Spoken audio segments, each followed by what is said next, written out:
Courbons la tête un instant. Cher Père Céleste, c'est vraiment un privilège pour nous d'être ici aujourd'hui, dans cette ville de Los Angeles, parmi ces gens, les croyants, les élus qui ont été appelés à sortir du monde, des enfants de Dieu séparés en cette heure glorieuse où nous vivons, dans cette grande expectative de l'apparition de celui qui nous aime, le Seigneur Jésus, qui peut venir à tout moment. Nous te remercions du fond du cœur, car nous croyons qu'il viendra dans notre génération. Nous l'attendons aujourd'hui. S'il ne vient pas aujourd'hui et que nous sommes encore ici demain, nous l'attendrons demain.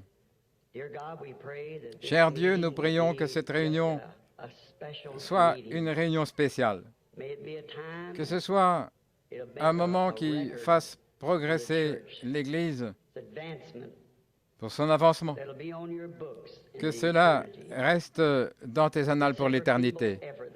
Bénis chacun des modestes efforts que nous déployons, Père. Nous réalisons que sans toi, nous sommes un échec total. C'est pourquoi nous devons t'avoir, Seigneur, pour pouvoir continuer. Et nous ne désirons pas cela pour notre propre gloire. Nous voulons cela pour ta gloire, car c'est le désir de notre cœur, c'est de voir Jésus glorifié dans son peuple. La force, la foi de ceux, en ce jour où le combat est si dur. Nous venons pour ce réveil entre nous, pour une retraite, un rafraîchissement. Nous te prions de nous accorder toutes ces choses, car nous le demandons au nom de Jésus. Amen. Veuillez vous asseoir.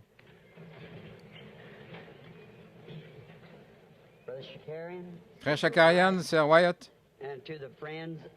et à nos amis du Seigneur Jésus-Christ, j'apprécie vraiment cette occasion d'être de nouveau à Los Angeles pour prêcher ce glorieux Jésus que nous sommes tous venus apprendre à mieux connaître aujourd'hui.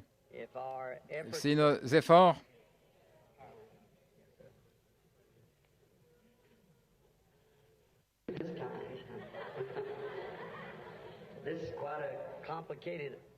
c'est une affaire compliquée, dites-moi.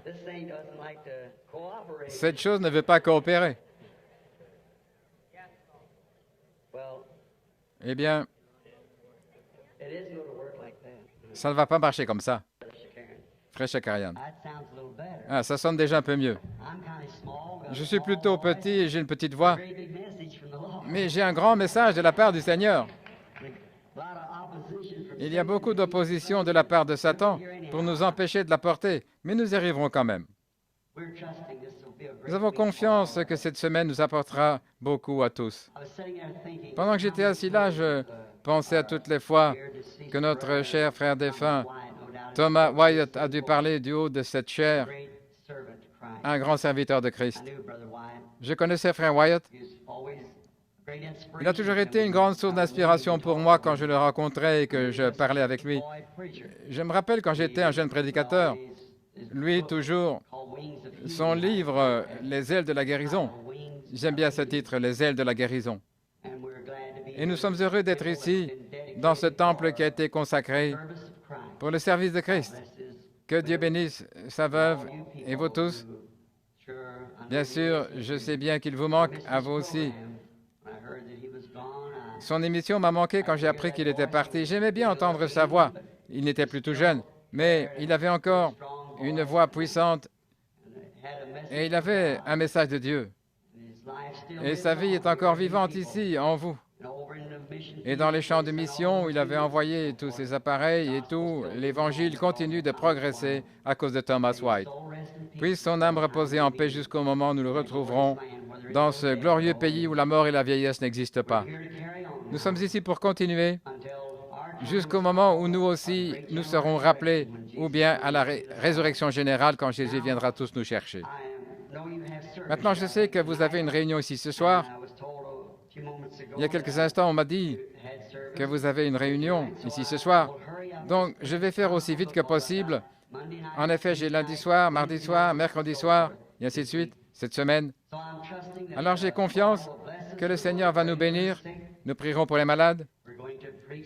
Nous prêcherons Christ, s'il le veut, si c'est sa volonté, dans toute la puissance de sa résurrection, comme il nous permettra de le faire. Et quoi que ce soit qu'il nous charge de faire, nous devons le faire de tout notre cœur. Et je sais qu'il nous bénira si nous croyons simplement en lui.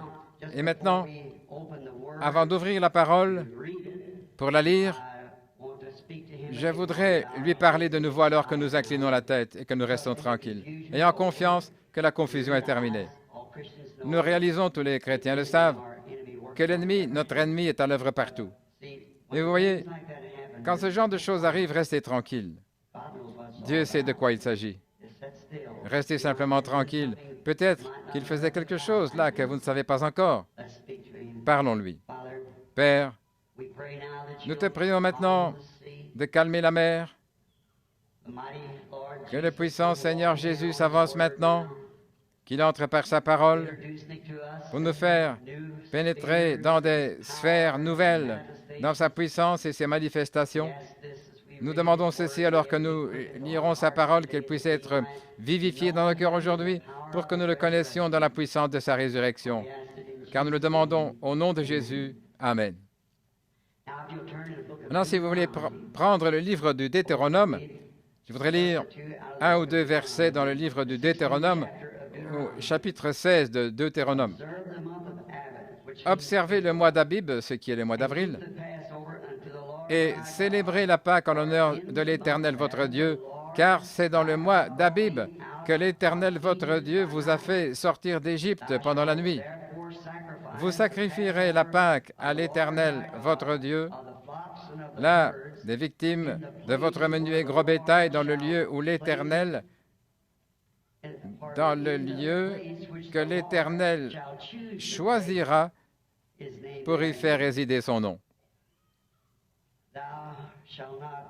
Pendant la fête, vous ne mangerez pas de pain levé, mais vous mangerez pendant 7 jours des pains sans levain,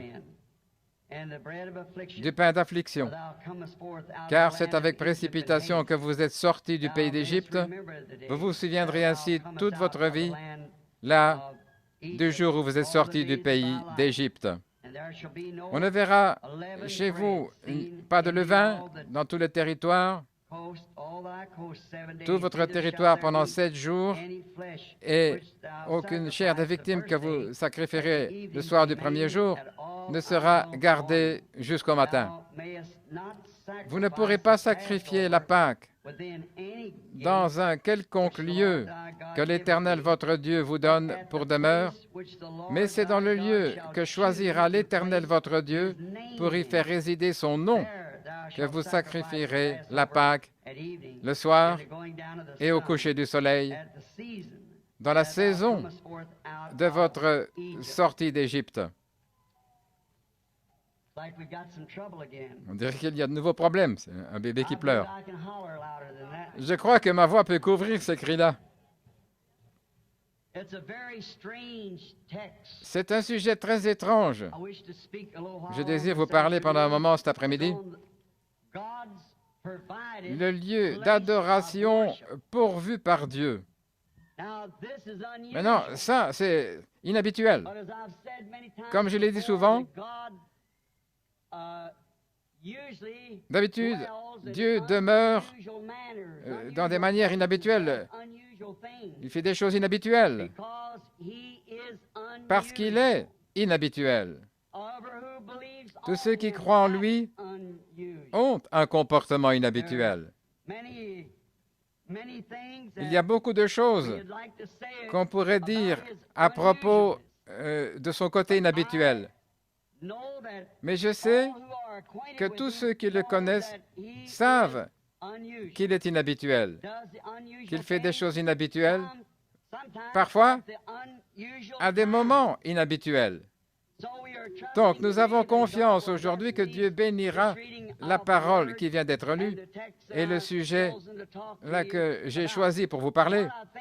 Et je crois que ce qui avait posé le problème ici, c'est qu'ils ont coupé les magnétophones là-bas et ça a mis le microphone hors tension. Donc, s'ils n'arrangent pas ça, eh bien, vous m'entendrez de toute manière. Dieu arrangera nos oreilles pour qu'on puisse entendre. La raison pour laquelle je veux parler de ce sujet, Et c'est une occasion qui s'y prête, la réunion des hommes d'affaires du plein évangile, c'est que toutes les églises, ou du moins un grand nombre, sont représentées dans ce groupe, toutes sortes de dénominations. Et je trouve souvent que les gens que je rencontre dans la rue, sur les autoroutes, dans l'avion, dans le train, dans l'autobus, je leur demande, « Êtes-vous chrétien ?» L'un répondra, « Eh bien, je suis méthodiste, je suis baptiste, je suis presbytérien, luthérien, pentecôtiste, ou quelque chose du genre. » Chacun a une dénomination qu'il tient à représenter. Et on a tout à fait le droit d'être représenté par une dénomination. Mais la mauvaise partie de la chose, c'est que chacun pense que ce groupe-là est le seul groupe qui va aller au ciel. Et que c'est le seul où Dieu soit représenté, ce groupe dont cette personne-là fait partie. Je me suis dit cet après-midi que ce serait un bon moment pour régler ça.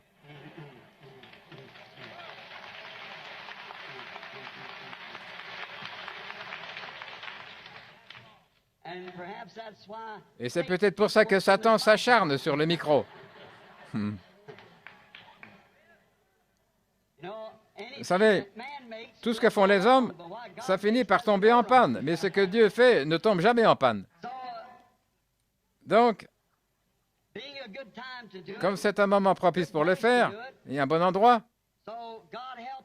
que Dieu nous aide, et par sa grâce, nous ferons de notre mieux pour en parler. Maintenant, ce texte est tiré du livre du Deutéronome. Je comprends que le Deutéronome, j'ai quelques passages bibliques et d'autres choses écrites ici. Autrefois, il me revenait très vite à l'esprit, mais depuis que j'ai passé 25 ans, pour la deuxième fois, alors, c'est un peu difficile pour moi de me rappeler tout ça.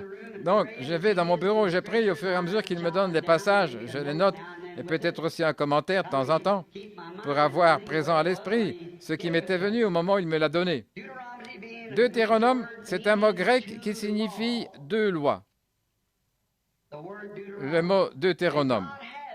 Et Dieu a deux lois. L'une d'elles est la loi de la mort par la désobéissance à sa parole. C'est ce que nous constatons quand Ève a désobéi à sa parole. Cela a produit la mort. C'est l'une de ses lois. Le jour où tu en mangeras, ce jour-là, tu mourras. Et puis, il y a une autre loi qui est la loi de la vie par l'obéissance. Si vous ne faites pas certaines choses, et que vous observez sa parole, vous vivrez. À mon sens, c'est de deux choses l'une, soit on observe sa parole, soit on désobéit à sa parole. L'une de ces lois a été donnée sur le mont Sinaï. Et l'autre, celle-là, c'est la loi de la mort. L'autre loi a été donnée sur le mont du Calvaire. C'est là que la loi de la vie a été donnée grâce à Jésus-Christ. Il a aussi deux alliances. Il a fait une alliance avec Adam, le premier homme qui a vécu sur la terre. Cette alliance-là, elle était conditionnelle. Si tu fais telle chose, moi, je ferai telle chose. Adam devait faire quelque chose pour maintenir cette alliance en vigueur devant Dieu. Il devait marcher dans les voies de Dieu, observer toute sa parole, ne pas enfreindre une seule parole. Mais il a aussi fait une autre alliance, et celle-là, c'était par Abraham. Cette alliance-là n'était pas soumise à des conditions, mais inconditionnelle. Dieu a donné l'alliance à Abraham sans aucune condition. C'est inconditionnel. Pas je ferai, mais j'ai déjà fait. Je l'ai déjà fait. Et c'est par cette loi-là que les chrétiens doivent vivre. Il ne s'agit pas de ce que nous faisons, mais de ce que lui a fait pour nous. Christ a déjà été sacrifié. Pas il le sera, il l'a été. C'est un produit fini. Il a vécu, il est mort, il est ressuscité, il est monté au ciel, il est revenu sous la forme du Saint-Esprit. Donc pour Dieu, c'est une œuvre accomplie. Christ, qui ne connaissait pas le péché, est devenu mon péché pour que je puisse me tenir à sa place. Il a pris ma place. J'étais en lui, au calvaire, quand il est mort. Et je dois mourir là-bas avec lui pour pouvoir vivre comme la loi du péché, de la mort est dans mon corps. Vous devez mourir pour pouvoir être réconcilié avec lui. Mais maintenant, il y a toutes sortes de paroles que nous pourrions employer et nous connaissons bon nombre de merveilleux passages et les merveilleux types qu'on trouve dans les Écritures. Mais cet après-midi, ce que nous avons affronté, c'est ceci. C'est que malgré tout ceci, il dit toujours qu'il n'y a qu'un seul lieu où il rencontrera les gens. Malgré toutes nos différentes théories, on a eu le judaïsme, on a eu le mahométisme, on a toutes sortes de credos, de dénominations, d'églises, etc. Mais cependant, Dieu a dit qu'il n'y a qu'un seul lieu où il accepte de nous rencontrer. Tous ces lieux, chaque personne dit, c'est dans mon église qu'on le rencontre. Si vous ne faites pas partie de mon église, il ne vous rencontrera pas. Vous devez absolument faire partie de ce groupe-ci. Sinon, il ne vous rencontrera pas là. Ou plutôt, il ne vous rencontrera pas ailleurs que là. Nous voyons ici qu'il y a effectivement un lieu, un seul lieu. Vous offrirez le sacrifice dans le lieu que l'Éternel, votre Dieu, choisira. Maintenant, il a un lieu qu'il a choisi, où il rencontre les enfants qu'il adore. Et il ne devait pas offrir de sacrifice nulle part ailleurs, mais dans ce lieu-là. Dans un autre lieu, quel qu'il soit, ça ne marchait pas. Il avait choisi un seul lieu particulier où il les rencontrerait. Et il n'y a qu'un seul lieu seul où il rencontre celui qu'il adore. Donc, si c'est ainsi, il faut veiller attentivement à trouver ce lieu-là. Je pense qu'il nous incombe de le faire, sachant que nous approchons de la mort et que nous vivons dans une race qui va à la mort, que nous vivons dans un âge qui va à la mort, dans une nation qui va à la mort, sous la bannière de la mort. Et ce monde doit bientôt arriver à sa fin. Il ne peut plus continuer longtemps. Le péché est trop profond. C'est sans espoir. Il n'y a plus d'espoir pour le monde. Il est au-delà de tout espoir. Je crois que le Saint-Esprit glane dans les champs pour en trouver un par ici, un par là, car l'heure est très avancée. L'Évangile a été prêché à toutes les nations. Des ismes et tout l'ont suivi, mais l'Évangile s'est propagé malgré tout. Et maintenant, au temps de la fin, nous voyons les choses se passer comme elles se passent. Il y a une mise en garde parmi le peuple élu de Dieu pour qu'il trouve ce qui est juste. Et il nous incombe de connaître cela, pas la théorie de quelqu'un, mais de connaître la vérité, ce que la Bible dit comme étant la vérité. Parce qu'un de ces jours, ce sera trop tard pour nous. Et ça pourrait être aujourd'hui. Ainsi, considérons bien ce que Dieu a dit. Souvenez-vous, quand Dieu prononce une parole, il ne peut jamais la retirer. Il doit toujours rester le même. Il ne peut pas dire quelque chose pour ensuite dire « Bon, ce n'est pas vraiment ce que je voulais dire. » Voyez-vous, il est infini. Il sait ce qui est le mieux dès le départ. Nous disons des choses que nous pensons bonnes et au bout d'un moment, nous revenons dessus.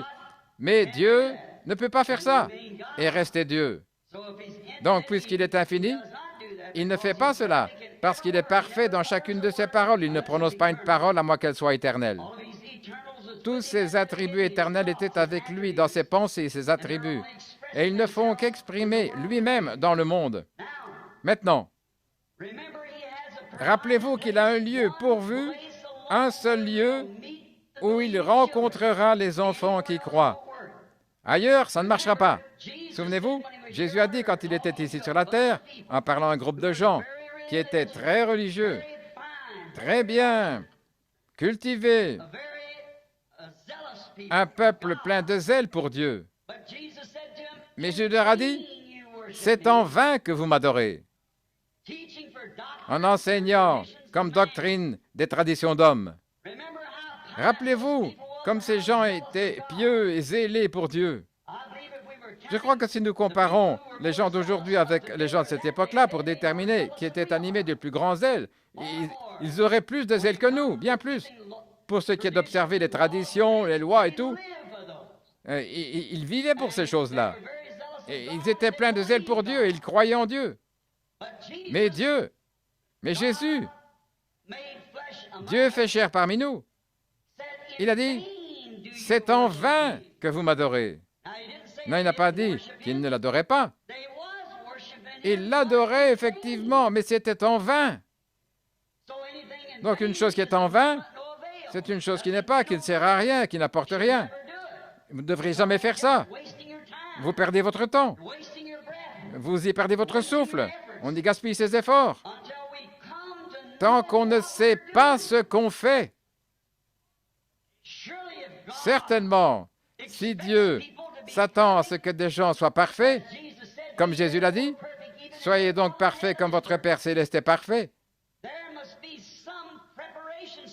Il doit y avoir une préparation quelque part. Et il a dit, je choisirai le lieu où les gens m'adoreront, je ne les rencontrerai pas ailleurs. Et maintenant,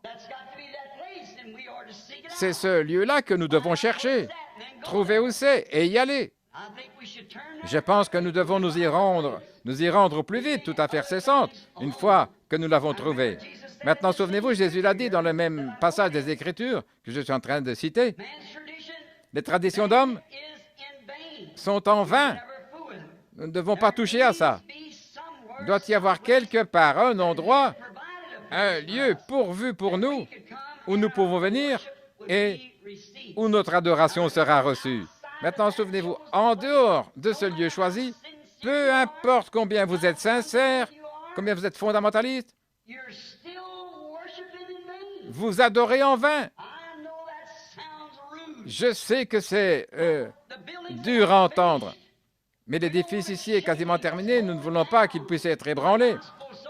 Fixons-le solidement avec l'Évangile pour que les gens que vous rencontrez dans la rue ou ailleurs, vous les chrétiens, vous sachiez quoi leur répondre.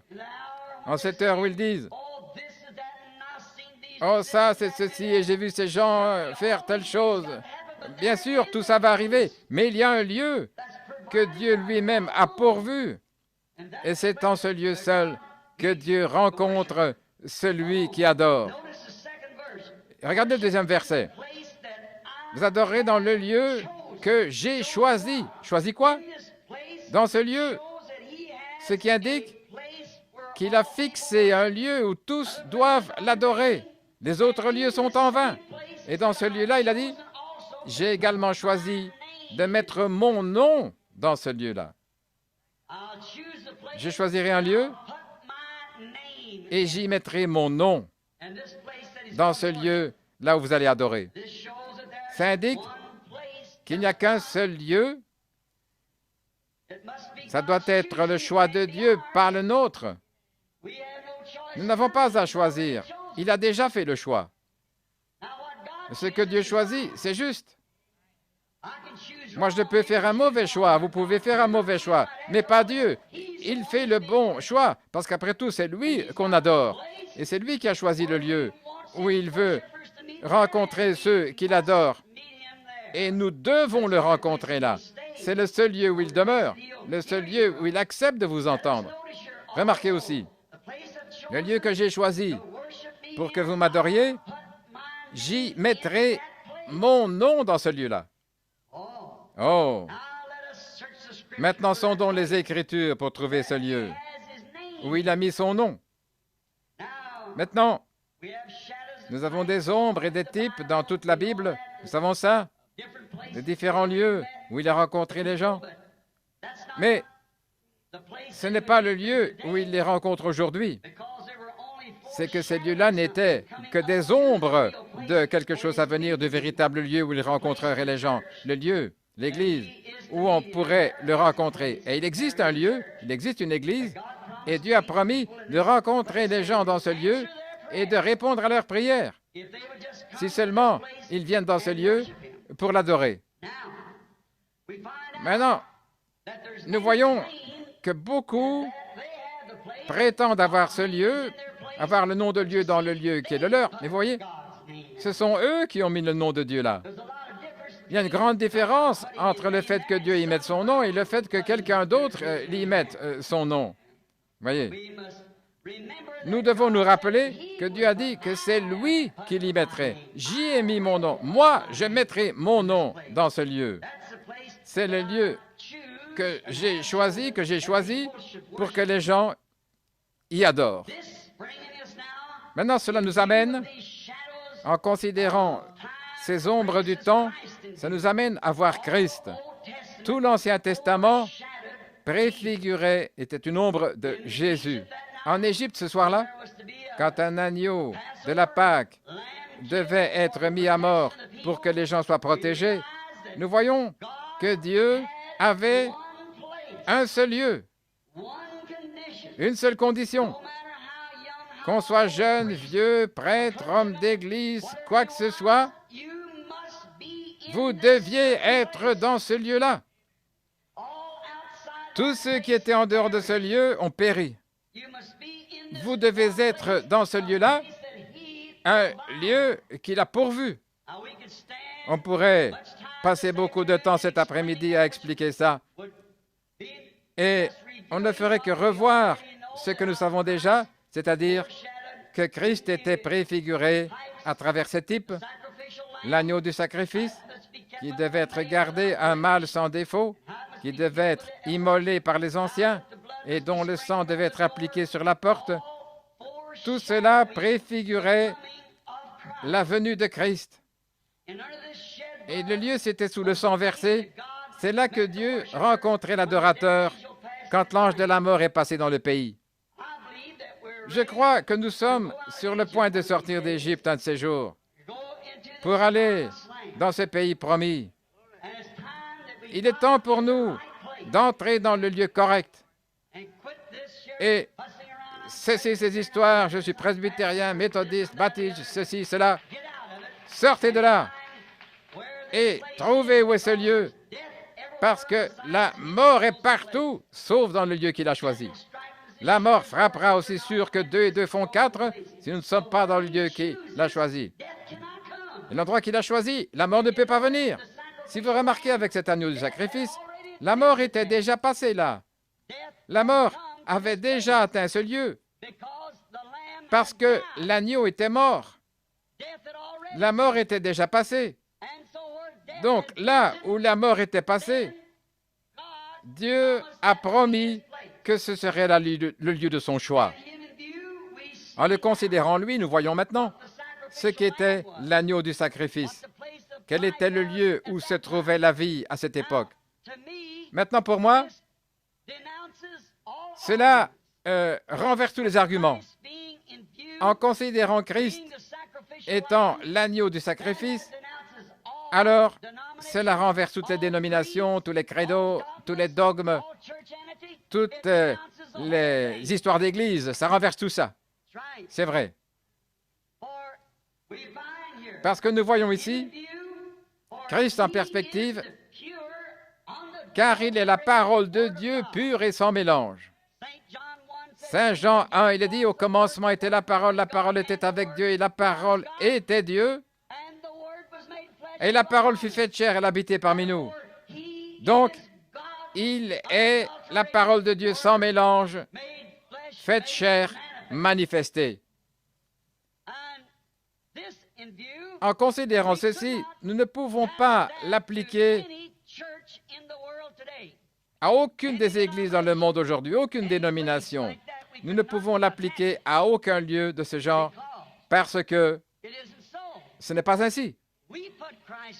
Nous mettons le nom de Christ sur un bâtiment, les églises de Christ ou ceci, cela, mais ce n'est pas ainsi. Pas du tout. Mais quand Dieu met son nom dans quelque chose, voilà ce qui fait la chose. Maintenant, il n'y a rien dans la Bible qui soit un type de nos organisations modernes à part Babylone. C'est le seul type biblique de notre organisation moderne, des religions organisées, parce que cela a été fondé par Nimrod, une unité forcée entre les gens religieux. Et c'est ce que font les credos et nos dénominations aujourd'hui. Forcer l'unité. Soit vous en faites partie ou vous êtes exclus. Et nous en arrivons maintenant, d'après ce que nous voyons, à ce que tout le monde soit forcé à entrer dans une grande unité globale. Mais ça, c'est une démarche artificielle, humaine, et ça ne peut pas tenir. Ce n'est pas la volonté de Dieu, ce n'est pas le programme de Dieu. Les gens auront beau dire que ça l'est, mais ça ne l'est pas, ça ne peut pas l'être. C'est impossible que ça le soit. Dieu ne mettrait pas son nom dans une chose pareille, ça nie sa parole. Comment Dieu pourrait-il vivre dans quelque chose qui nie sa propre parole? Il ne peut pas faire ça. Donc nous constatons que cela ne s'applique pas à une église méthodiste, baptiste, presbytérienne, pentecôtiste, catholique, orthodoxe, grec, quoi que ce soit. Ce n'est pas le lieu d'adoration de Dieu. Toujours pas. Alors laissez Dieu qui a fait cette promesse venir prouver qu'elle est vraie. Voilà comment faire. S'il est toujours Dieu, il est toujours Dieu. S'il a déjà été Dieu, il est encore Dieu. Et maintenant, nous voyons cette religion forcée se dessiner clairement maintenant pour rassembler tous les petits groupes dans une grande unité, comme ils l'appellent. Certains d'entre eux croient ceci, d'autres cela, et certains disent ceci, d'autres disent cela. La Bible dit, comment deux hommes peuvent-ils marcher ensemble s'ils ne sont pas d'accord? Ça ne marchera jamais. Nous devons être d'accord. Et avec quoi? En accord avec quoi? Pas en accord l'un avec l'autre, mais plutôt en accord avec la parole, avec Dieu. Voilà avec quoi nous devons être en accord. Là, nous voyons qu'une unité forcée était représentée par les groupes de gens à Babylone. Dieu ne peut pas mettre son nom dans une telle chose. Il ne l'a jamais fait et il ne le fera jamais. Bien qu'ils ont essayé, ils ont mis leur nom, ils ont mis son nom, mais ça ne s'applique pas. Mais nous devons trouver où il a mis son nom, car c'est le lieu, le seul lieu auquel il a pourvu pour que les chrétiens, les enfants qui croient, viennent l'adorer dans ce lieu-là. Que serait ce lieu? Maintenant, pour confirmer cela, nous pourrions prendre toute la Bible pour confirmer ce que je vais dire. Car le lieu qu'il a choisi, c'est en Christ, en Jésus-Christ. C'est en lui, dans son Fils, le Fils de Dieu, Jésus-Christ. Bien, vous direz, il me semble qu'on lit dans les Écritures qu'il a dit qu'il choisirait le lieu et qu'aussi il y mettrait son nom dans ce lieu-là. Eh bien, le Fils prend toujours le nom du Père. Je m'appelle Branham parce que mon père s'appelait Branham. Et Jésus a dit qu'il est venu dans le nom de son Père.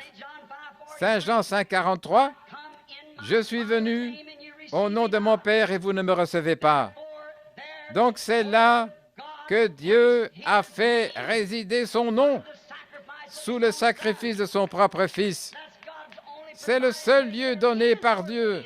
C'est là qu'on peut rencontrer Dieu, c'est en Christ.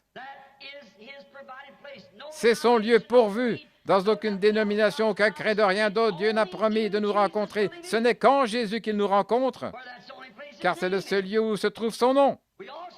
Nous entendons aussi Jésus, alors que je continue ce passage des Écritures, dans Jean chapitre 5, verset 43, il a dit, « Un autre viendra, il viendra en son nom, et vous le recevrez. » Nous pouvons adhérer à un credo, un autre. Nous pouvons adhérer à une dénomination, et vous le recevrez.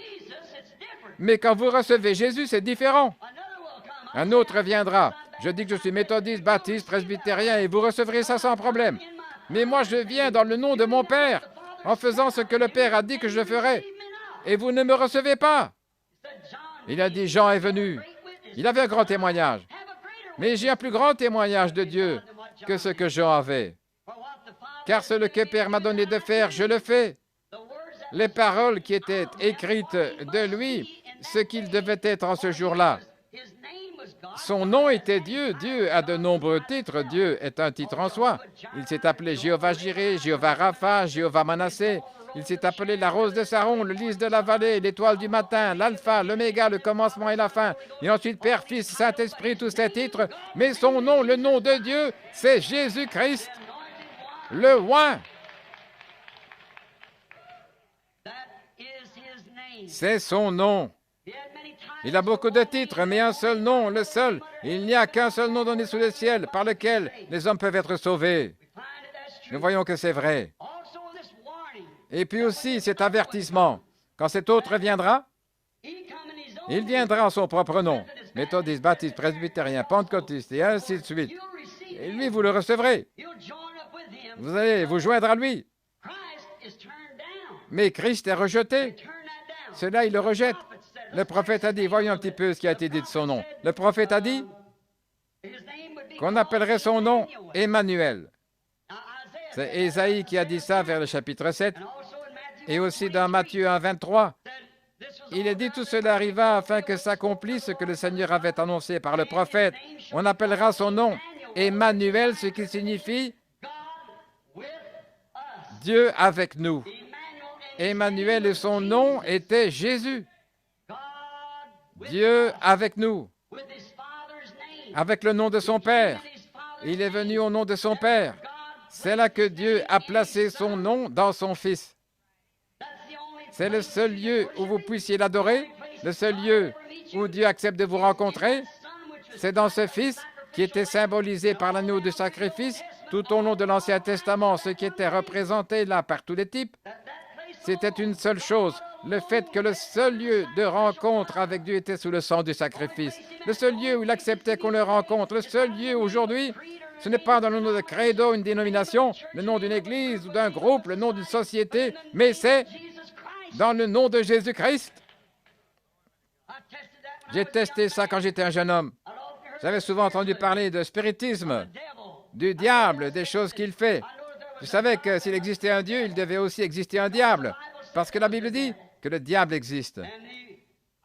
J'avais entendu parler de ces spirites. Je suis allé voir certains d'entre eux, j'ai constaté que c'était des charlatans, qu'il n'y avait rien là, juste des faux semblants. Mais j'ai découvert que certains étaient de vrais spirites. Un jour, j'étais dans un camp, un prédicateur et moi, nous étions allés les voir là, et ils avaient fait s'élever une table au-dessus du sol. Ils avaient posé des verres à whisky là-dessus, cette table, ils l'avaient fait tourner et retourner, et une guitare volait dans le bâtiment, et les vêtements des gens, ils l'avaient fait s'élever dans cette pièce. Et le médium a dit, je mets quiconque au défi de la faire redescendre. Les hommes ont dit, je la ferai redescendre, ils l'ont attrapée par les pieds comme ça, et ils ont essayé de la retenir. Ils ne pouvaient pas. Oh là, cette table les envoyait par terre. Ne restez pas assis à ne rien faire. Si vous n'avez jamais été missionnaire, n'avez jamais été sur le terrain, la seule chose que vous connaissez, c'est l'idée que le diable existe. Si vous regardez aux alentours, certaines personnes qui marchent dans la rue, vous pouvez le voir. Mais le diable existe, c'est certain. Et les gens adorent le diable sans même le savoir. Ils adorent le diable dans les églises, en enseignant comme doctrine des commandements d'hommes, des credos et des traditions. Cette femme m'a crié. On m'a dit que vous êtes prédicateur. J'ai dit, je le suis. Elle a dit, que pensez-vous de ceci? J'ai dit, c'est le diable. Et elle a dit, eh bien, si vous avez tant de puissance que ça, faites-la donc descendre. J'ai dit, je n'ai aucune puissance. Je n'ai pas de puissance. Mais je suis ici pour représenter quelqu'un. Gloire à Dieu. J'ai dit, Seigneur Jésus, tu as dit dans Saint Marc 16, en mon nom, ils chasseront les démons. Et j'ai dit maintenant, afin que ton serviteur sache, car le combat est devant moi. J'ai dit, j'ordonne que cette table tombe par terre au nom de la Sainte Église. Elle n'a pas bougé. J'ai dit, j'ordonne que cette table tombe au nom du Père, du Fils et du Saint-Esprit. Elle n'a pas bougé.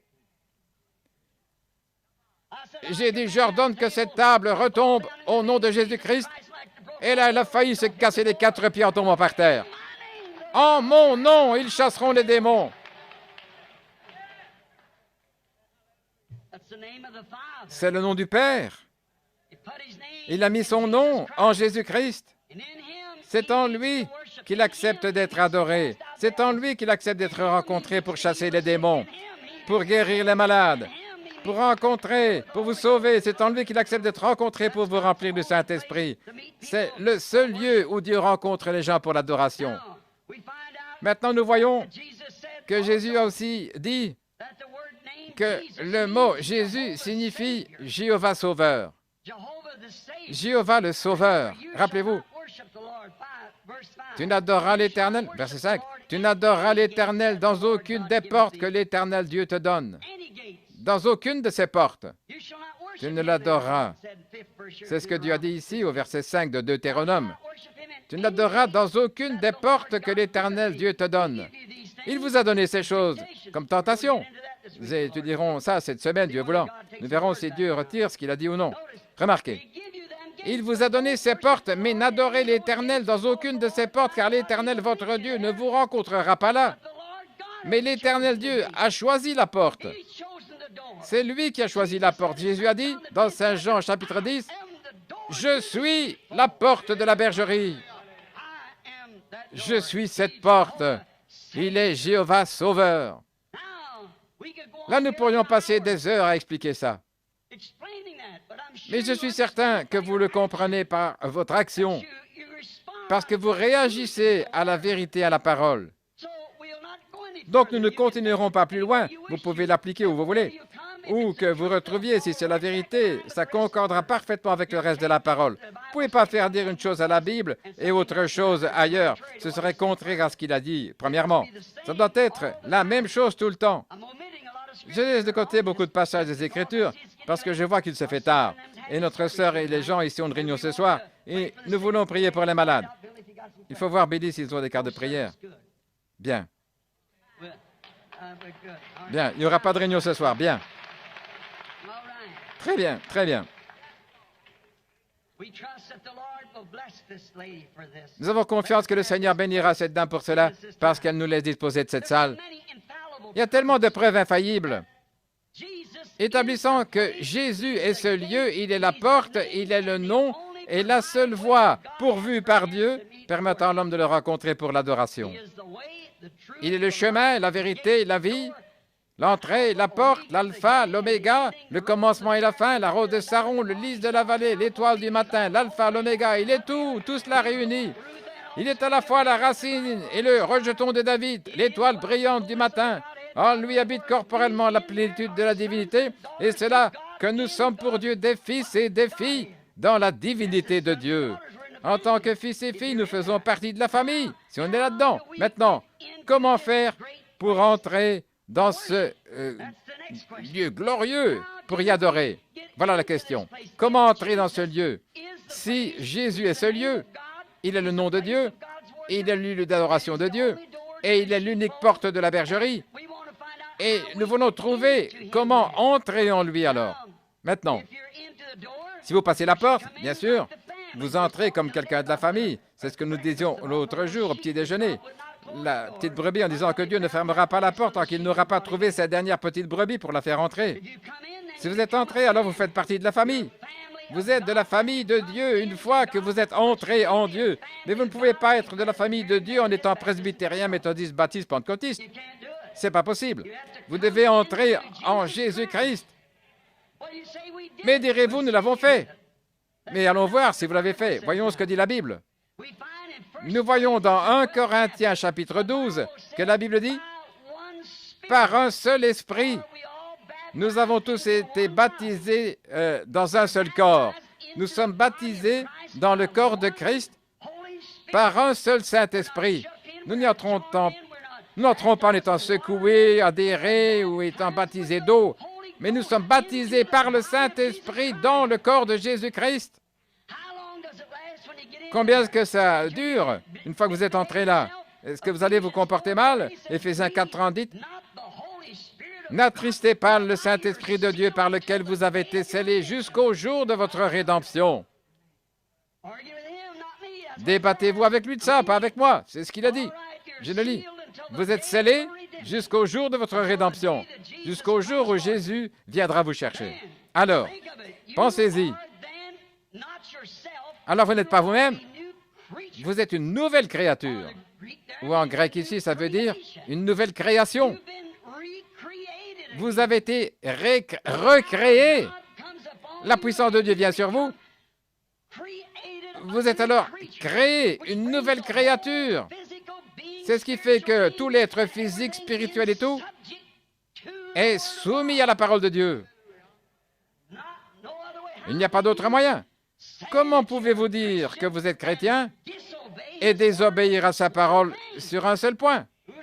Quiconque désobéissait à la loi, à une seule partie de cela, devenait coupable de la totalité. Jésus a dit, l'homme ne vivra pas de pain seulement, mais de toute parole qui sort de la bouche de Dieu. Pas seulement une partie des paroles, mais de chaque parole. Il a dit dans Apocalypse chapitre 22, « Quiconque retranchera une seule parole de ce livre ou y ajoutera une seule parole, verra sa part retranchée du livre de vie. » Nous ne devons rien retrancher de la Bible, ni rien y ajouter. Simplement dire ce qu'il a dit.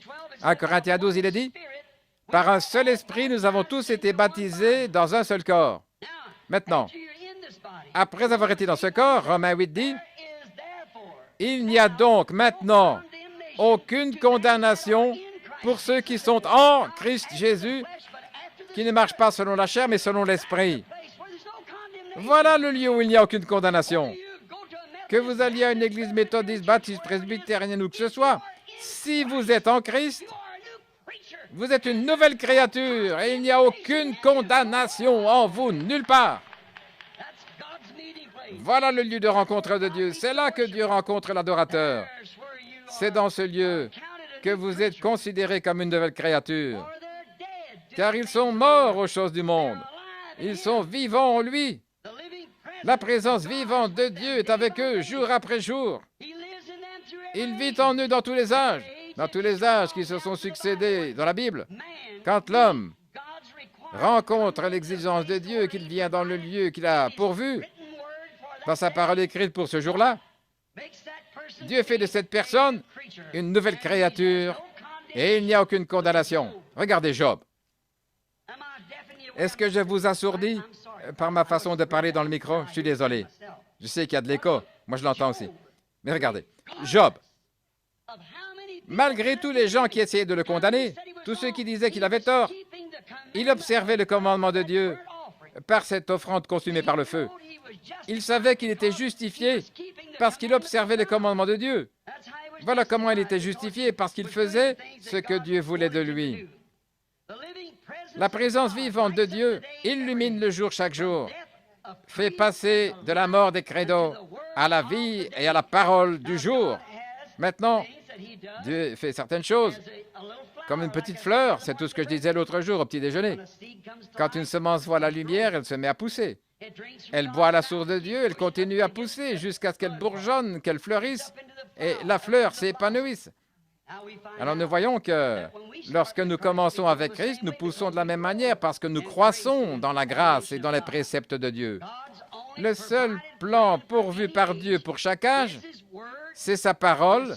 Son Fils est venu manifester toutes les promesses qui étaient promises pour son âge.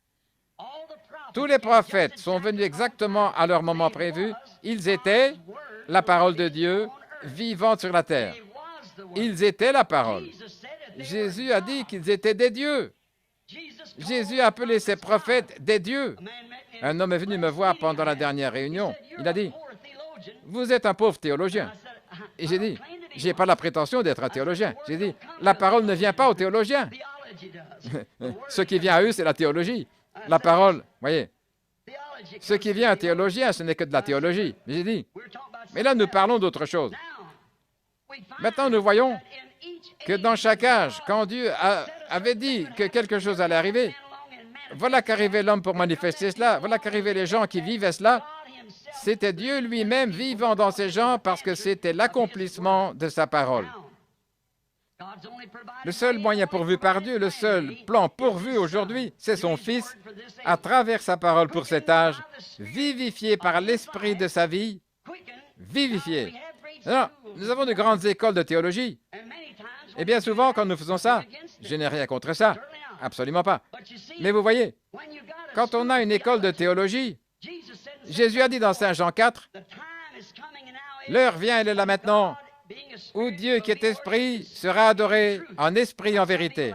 Certaines personnes ont l'esprit et n'ont pas la vérité. D'autres ont la vérité et pas l'esprit. Donc, c'est comme si on avait une grande voiture. Là, aller quelque part en Cadillac, deux Cadillacs identiques, on les pousserait là et jusqu'au réservoir, on ferait le plein d'essence ou des voitures. Et sur l'une, on s'érinte à tourner la manivelle pour regarder.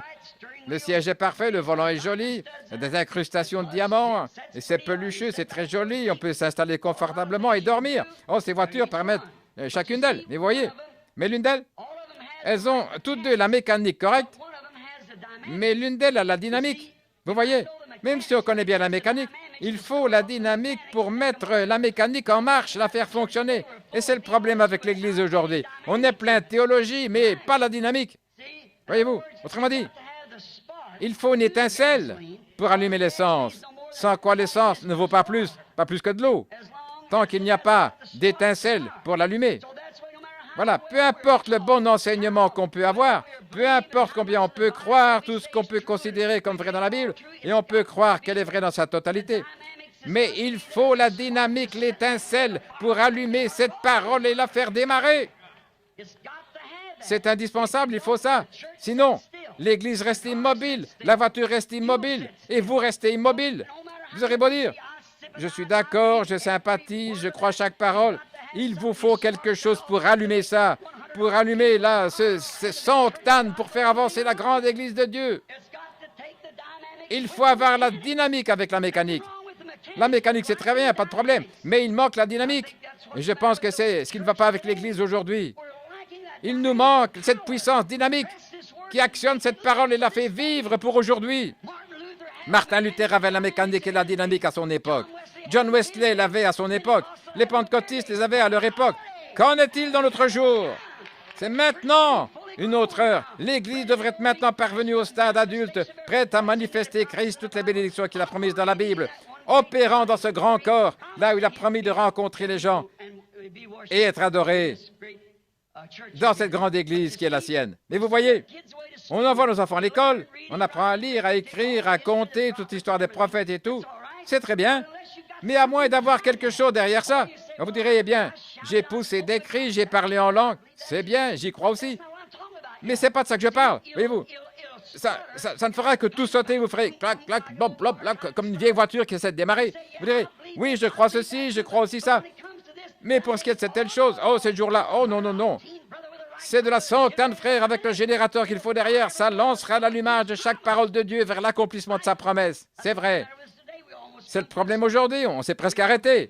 On veut croire ceci, croire cela. Quand je dis quelque chose, eh bien, oh, je ne sais pas. Mais la Bible l'a dit. Ça règle la question. Si Dieu l'a dit, c'est ce qu'il faut faire. Si c'est ce que Dieu a dit, alors nous devons le faire. Restez-y jusqu'à ce que Dieu lance l'allumage. Et bien vite, vous mettrez en action de nouveau. Oui. Si vous ne le faites pas, vos bougies sont encrassées. Nous avons besoin d'autre chose. Nous avons besoin de quelque chose qui nous met en action, qui met le feu. Remarquez, il ne fait pas qu'entrer par le Saint-Esprit pour donner l'apprentissage de sa parole, mais il manifeste aussi cette parole. Maintenant, souvenez-vous, les prophètes croient la parole. Ils reçoivent la parole de Dieu. Et Dieu, le Saint-Esprit entrait en eux, il allumait cette promesse et en produisait l'accomplissement. Oh là là! Qui peut condamner ça? Jésus a dit, qui peut me déclarer coupable de péché? Voyez-vous, le péché, c'est l'incrédulité. Tout ce que Dieu a écrit, tout ce que les prophètes ont dit, j'en suis la réponse. Ce qu'ils ont dit que j'allais faire, je le fais. Il est venu comme prophète, le Fils de l'homme. C'est exactement ce qu'il était, ce qu'il a prouvé qu'il était. Il l'était. Pourquoi? La dynamique était là pour actionner la mécanique. Il était la mécanique, le Fils lui-même. Et le Père était la dynamique. C'est pas moi qui fais les œuvres, c'est mon Père qui demeure en moi. Il envoie la dynamique. Il fait avancer la chose. Il le fait s'accomplir. Quand j'ai dit quelque chose, comme Samuel l'a dit un jour, vous ai-je déjà dit quelque chose au nom du Seigneur qui ne se soit pas accompli? Voyez-vous, quand vous ai-je dit quelque chose qui ne soit pas arrivé? Oh, toi, ce que tu nous as dit, c'est accompli. Mais nous voulons quand même avoir un roi. Et c'est pareil aujourd'hui. Les gens s'accrochent à leurs petites idées, ils se cramponnent à leur credo, ils veulent y rester attachés, et ils parlent d'un réveil un autre jour. Comment peut-on avoir un réveil dans une confusion pareille? de l'essence et de l'eau et un tas de choses, toutes sortes de détergents et des choses modernes qu'on y a mélangées.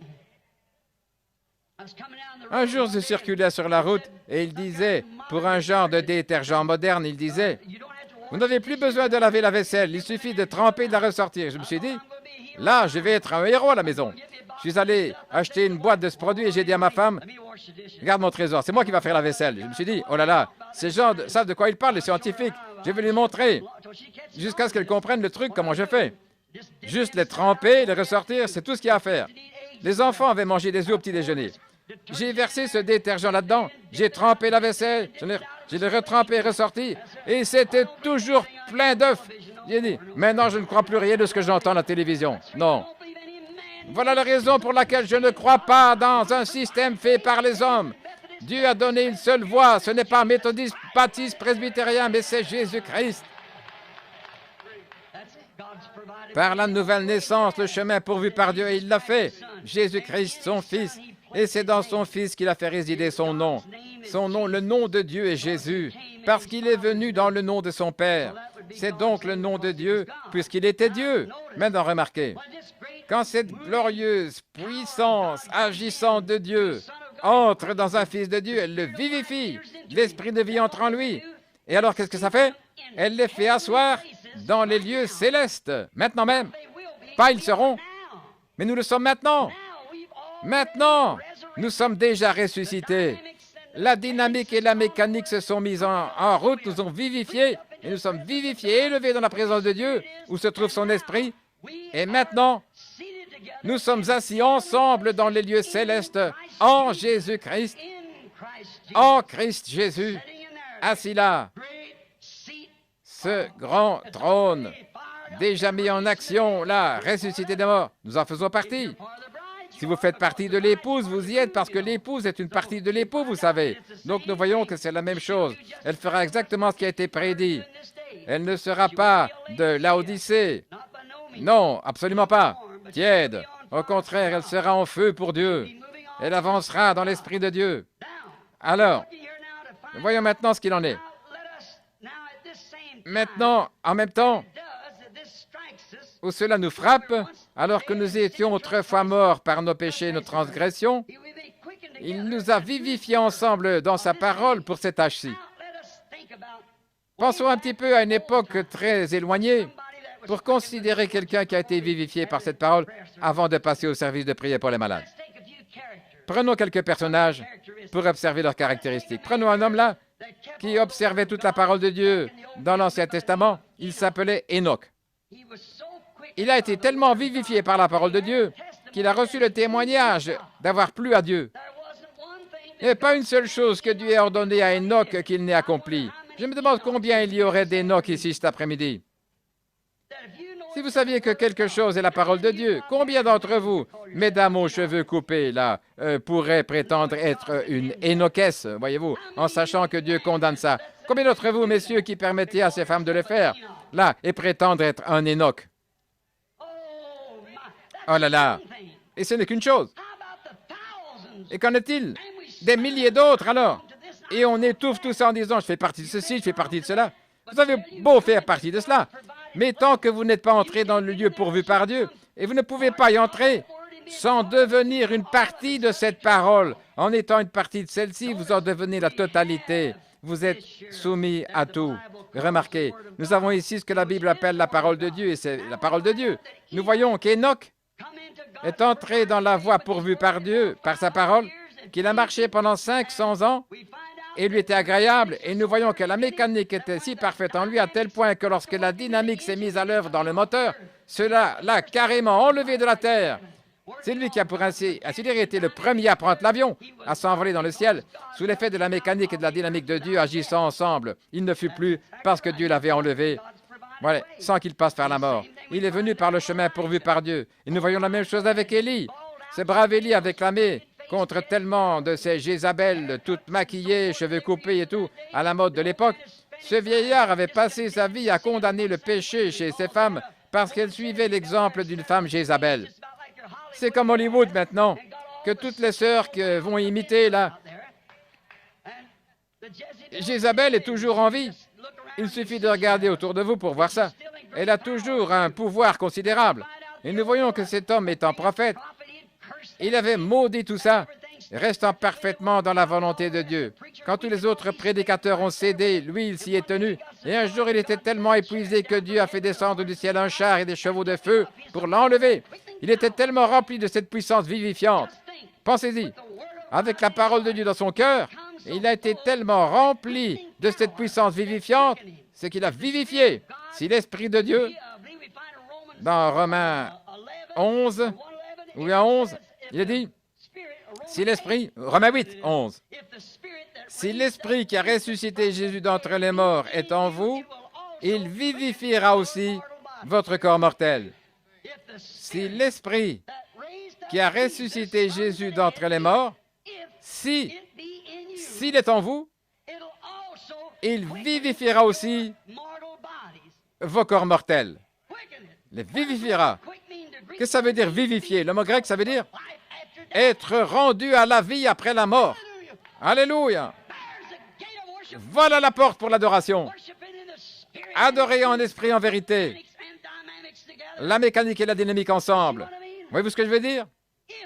Si l'Esprit qui a ressuscité Jésus d'entre les morts habite en vous, il vivifiera, rendra la vie à vos corps mortels, car il est déjà la vie. Et quand il entre dans votre corps, il soumet votre corps entier à lui. Il le soumet à quoi? À la parole de Dieu, s'il est en vous. Maintenant, si c'est quelque chose en vous qui vous dit, eh bien ça, c'est pour une époque révolue. Marc sait, ce n'est pas vrai, cette conception mente quand il baptême Saint-Esprit. Ça, ce n'est pas l'Esprit de Dieu en vous. Vous avez beau avoir une formation poussée en vous, ce n'est pas l'Esprit de Dieu. Vous direz, eh bien, ma mère était membre de ceci, mon père depuis des années, et mon frère. Tout ce que vous pouvez dire de votre parenté et tout, c'était peut-être très bien pour eux, mais ça ne s'applique pas pour vous, voyez. Vous devez en ce jour entrer en Christ Jésus pour cet âge, ce qui est promis pour cet âge. Remarquez, nous voyons que cette formidable puissance vivifiante est descendue sur Enoch, l'a vivifié, et il est parti à la maison sans mourir. Elle est descendue sur Élie, l'a vivifié, et il est parti à la maison sans mourir. Nous voyons que son successeur était Élisée, un type de Christ et de l'Église. Élisée. Élie avait fait 4 miracles et Élisée en a fait 8. Il avait une double portion, comme ce qui a été répandu sur l'Église. Plus tard, il y avait un homme mort, ils l'ont jeté sur les eaux d'Élisée, il est revenu à la vie. Cette puissance vivifiante était avec lui dans la tombe. Elle reste toujours là. Une fois qu'on a cette puissance vivifiante de Dieu, on est maintenant vivifié et élevé pour être avec lui. Maintenant, souvenez-vous, en Christ, nous sommes chairs de sa chair, eau de ses eaux. Quand Dieu a meurtri Christ sur le calvaire, c'est pour moi et vous qu'il a été meurtri. Nous sommes chairs de sa chair et eau de ses os, corps de son corps, nom de son nom, son épouse. Voyez, nous sommes en lui. Nous sommes sa chair et ses os. Et Dieu nous a déjà ressuscités, potentiellement, la puissance vivifiante qui nous a fait revenir d'une vie de péché et qui a changé notre être. Elle nous a potentiellement ressuscités en Christ Jésus et la résurrection nous fera apparaître dans la pleine maturité. Maintenant, souvenez-vous, nous sommes morts en notre propre nom, nous avons été ensevelis et ressuscités en lui, voyez-vous. Nous n'appartenons plus à nous-mêmes. Le glorieux nom de Jésus-Christ. La Bible dit, dans Éphésiens 21, que les deux familles, tant celle qui est dans le ciel que celle sur la terre, se nomment de ce nom-là. Voilà où Dieu a mis son nom. C'est le nom de famille dans le ciel. C'est le nom de famille sur la terre. Et nous sommes en Jésus-Christ par un baptême spirituel, pas par l'eau. C'est par l'Esprit que nous sommes baptisés dans un seul corps, qui est Christ, le lieu d'adoration.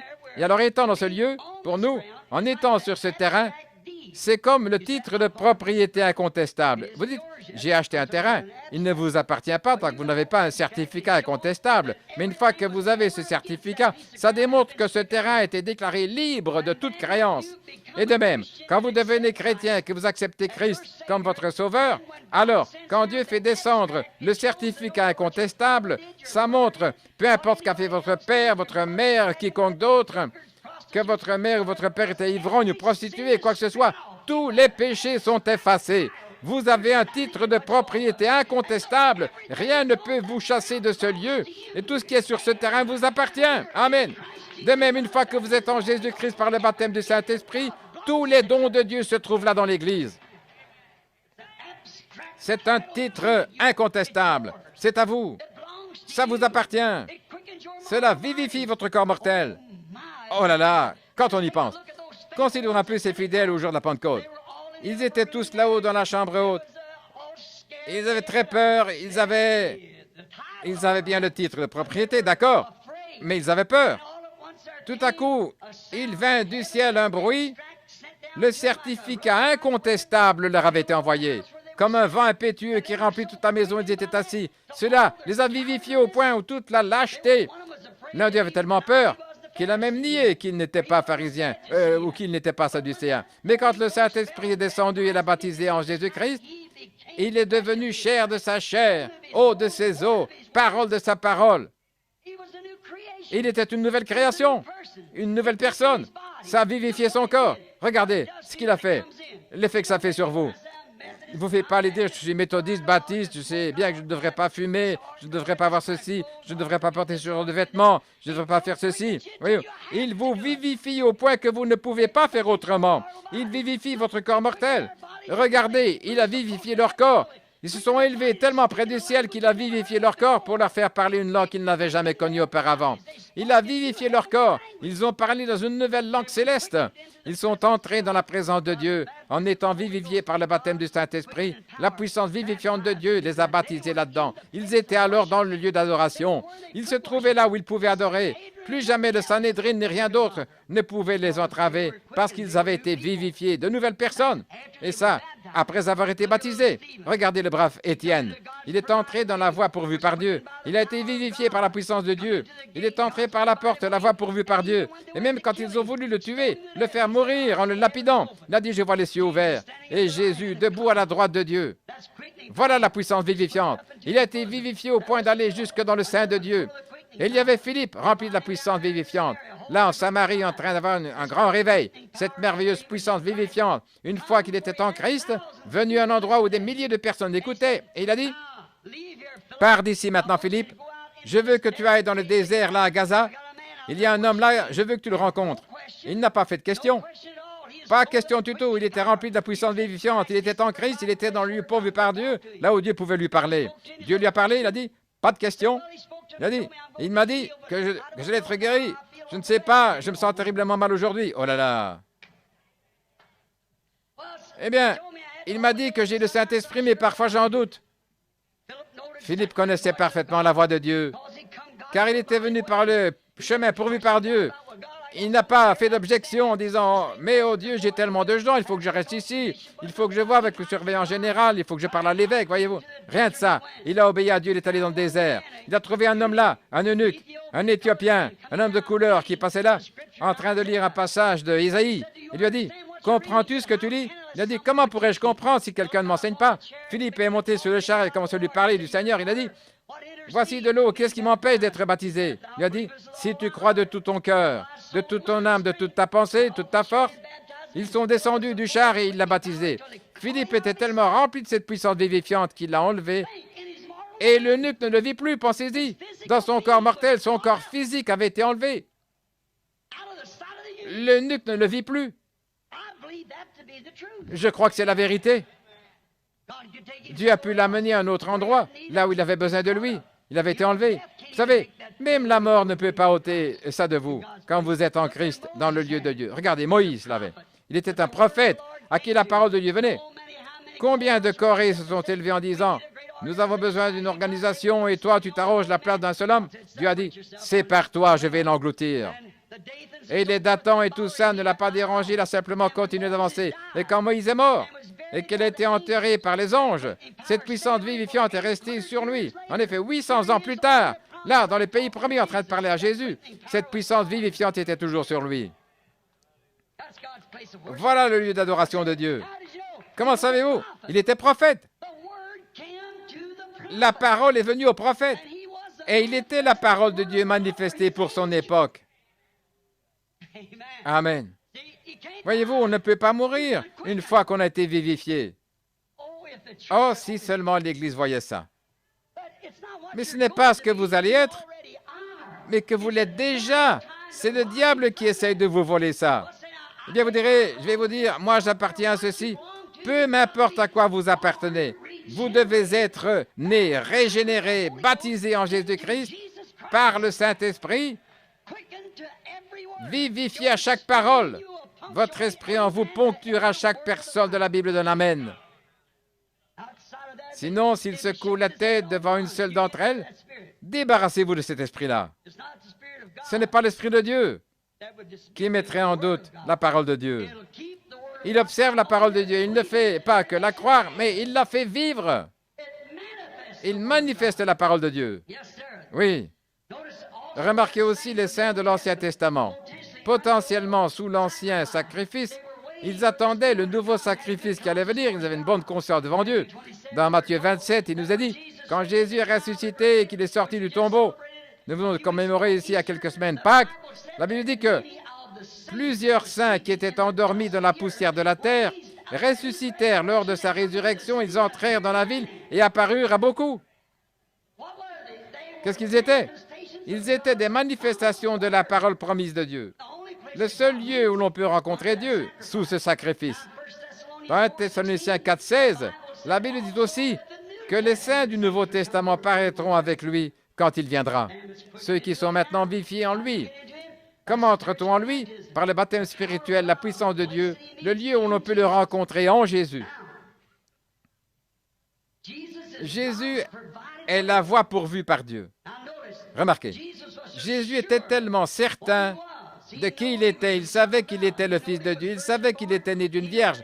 Il savait que toutes les Écritures se manifestaient à travers lui. Il savait si parfaitement qu'il a dit à ses bâtisseurs du temple, « Détruisez ce temple et je le relèverai en 3 jours. » Pensez à ça. Détruisez-le et je le relèverai en 3 jours. Pourquoi? C'était une parole écrite à son sujet. David avait dit, « Je n'abandonnerai pas mon sein dans le séjour des morts. Je n'abandonnerai pas son âme dans le séjour des morts. Je ne permettrai pas que mon sein voie la corruption. » Jésus savait que c'était lui.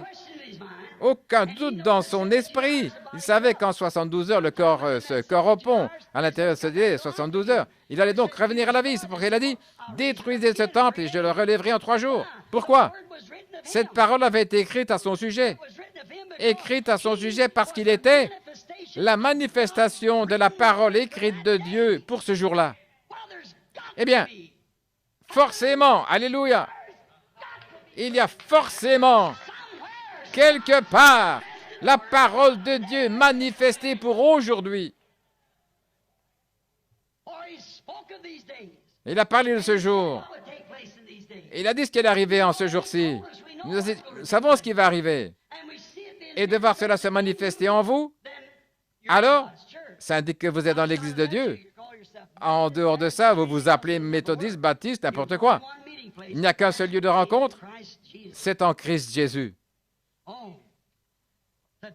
Oh, aujourd'hui, oh, combien j'aimerais que tout le monde voit cela, qu'il voit comment entrer en étant baptisé. L'épouse fait partie de son époux. L'Église fait partie de la parole, la manifestation. Or, dans quelle Église êtes-vous? Êtes-vous dans une dénomination? Si c'est le cas, alors je vous le dis franchement, vous êtes dans la Odyssée. Mais si vous êtes en Christ, vous êtes une nouvelle créature.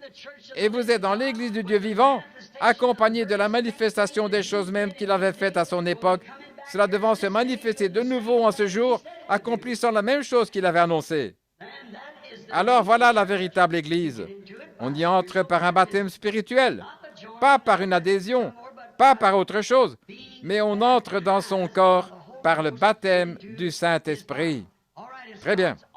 Pour nous, la seule voie pourvue, la seule chose pourvue par Dieu, c'est d'être baptisé de son esprit pour entrer dans son corps. Jésus a dit dans Saint Jean 14:12, « Celui qui croit, alors qu'il est en moi. » Ce n'est pas étonnant que les gens disent aujourd'hui que les jours des miracles sont passés. Ce n'est pas étonnant qu'ils disent ces choses. Celui qui croit en moi, pas qui croit en moi, mais qui croit en moi. Les œuvres que j'ai faites, il les fera aussi. Pourquoi? C'est sa vie. C'est sa dynamique dans sa mécanique qui est en vous. C'est ce qui lance l'allumage. C'est ce qui met en action l'accomplissement des œuvres promises.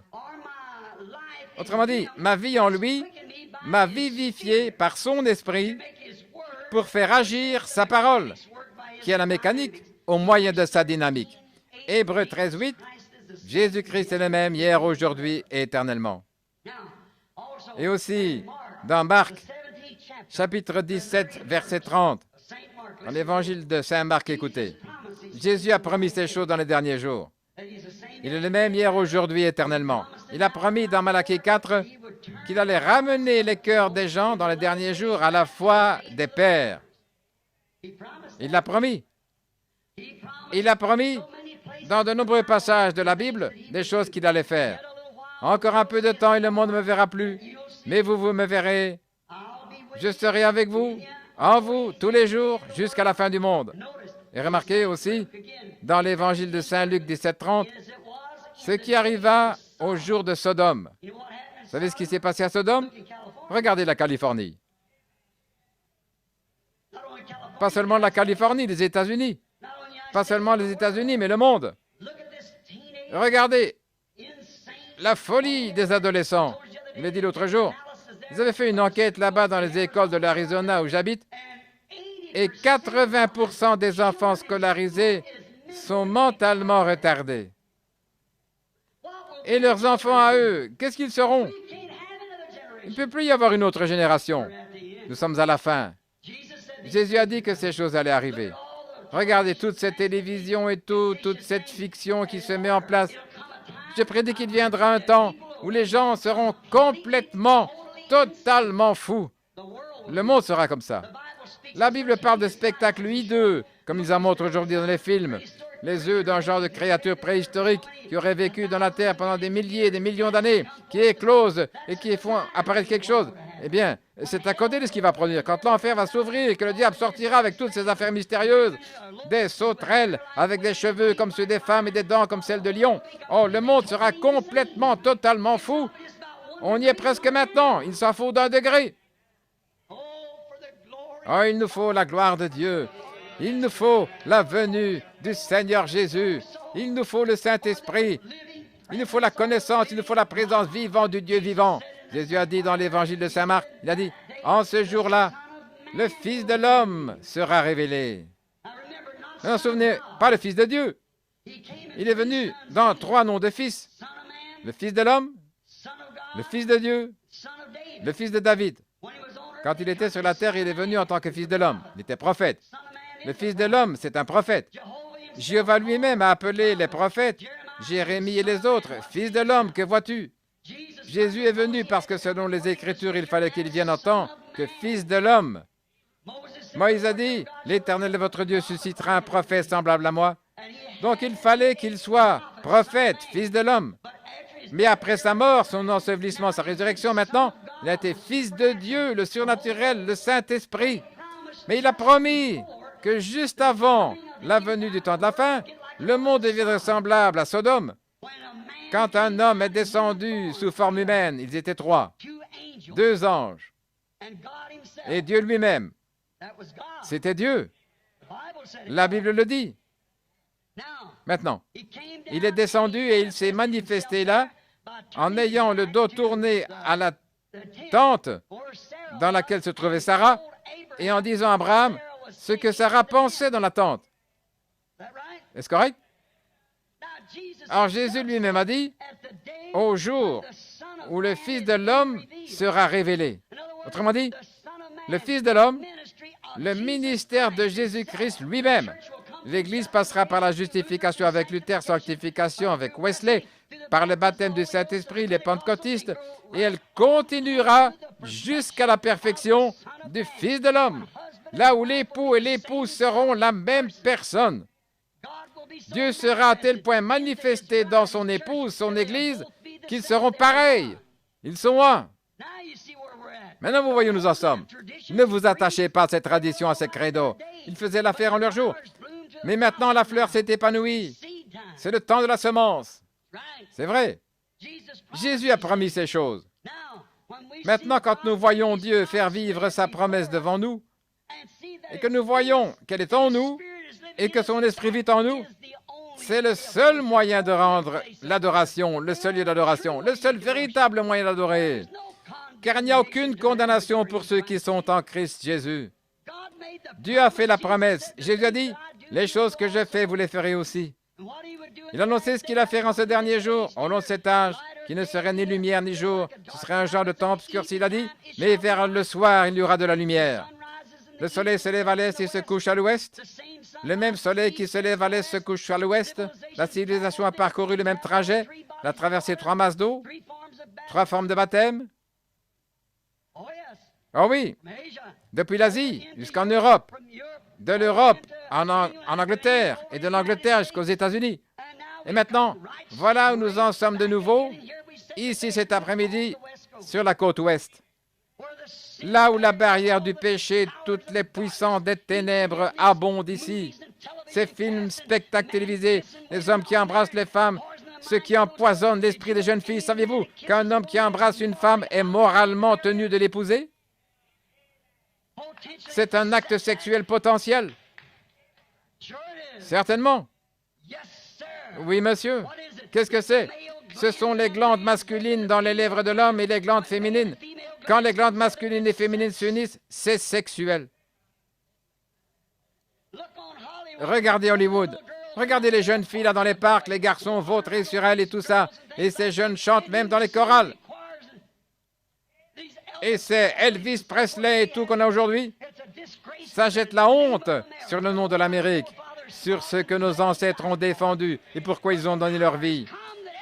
Mais l'heure est venue où tout royaume doit céder, parce qu'il y a un royaume de Dieu qui est établi dans le cœur humain par le baptême du Saint-Esprit et la présence de Jésus-Christ. Et Christ viendra à son épouse et établira un royaume ici sur la terre qui ne sera jamais amoindri. Comment est-ce qu'on entre dans son royaume? On y est entré par naissance. Comment est-ce qu'on le sait? Comment est-ce qu'on pourrait être dans un royaume et être en désaccord avec le roi? Oui. Et le roi, c'est la parole. Au commencement était la parole était avec Dieu, et la parole était Dieu, et la parole était faite chair, elle habitait parmi nous, le même hier, aujourd'hui, éternellement. Comment est-ce qu'ils ont reconnu qu'il était le Fils de l'homme? Ils regardaient l'auditoire et ils percevaient quelles étaient leurs pensées. Nous savons que c'est vrai. Et il est le même aujourd'hui. Vous le croyez?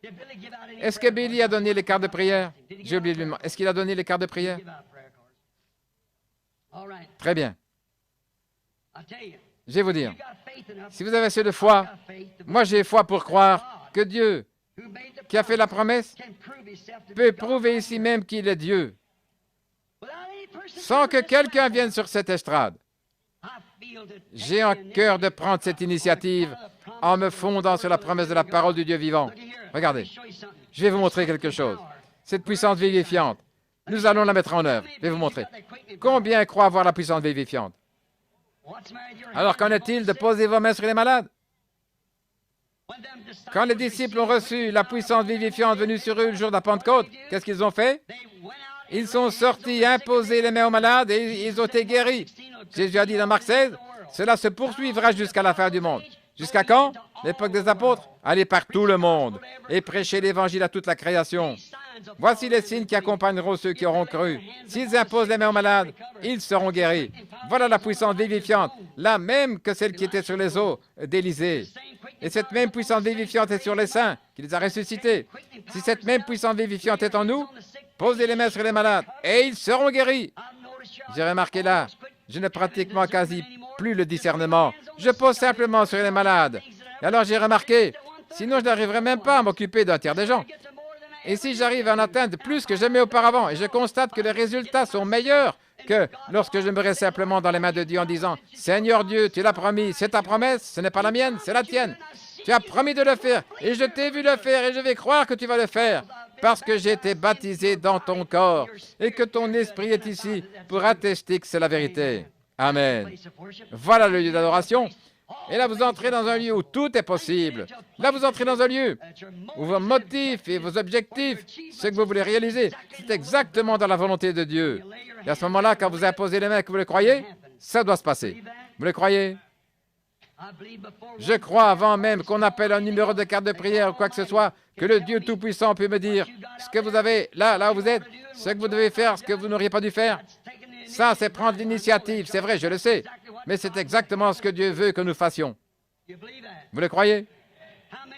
Combien d'entre vous croiront si Dieu le fait? Parmi les gens qui sont assis devant moi ici, je ne connais personne, pour autant que je sache. Je n'ai personne que je connais. Combien d'étrangers y a-t-il ici? Levez la main. Où que vous soyez dans l'auditoire, vous savez que je ne vous connais pas. Spécialement ce côté-ci. Et peut-être que les autres, moi je ne les connais pas, ils n'ont pas levé la main, mais de toute façon, je ne les connais pas. Je crois voir frère Richard Blair ici. Il fait sombre de ce côté-là et les lumières sont dirigées par ici. Je n'arrive pas à voir. Mais regardez. J'essaie de vous dire qu'une fois que cette puissance vivifiante entre en vous, c'est Jésus-Christ. Quand Jésus a imposé les mains aux malades, ils ont été guéris. Quand Jésus, en tant qu'homme, était vivifié par la puissance vivifiante, il regardait, il discernait les pensées qui étaient dans les gens. Il leur disait quelles étaient leurs pensées, ce qu'ils avaient fait. En leur tournant le dos, il leur disait la même chose. Pourquoi avez-vous de telles pensées dans vos cœurs? La femme a touché son vêtement et il a dit, qui m'a touché? Il a regardé. Et j'ai perçu qu'une force était sortie de moi. Ta foi t'a guéri. Ça, c'est Jésus-Christ. Ça prouve quelle est la position de l'Église et ce que la véritable puissance vivifiante fait dans l'être humain. Vous le croyez? Courbons la tête un instant.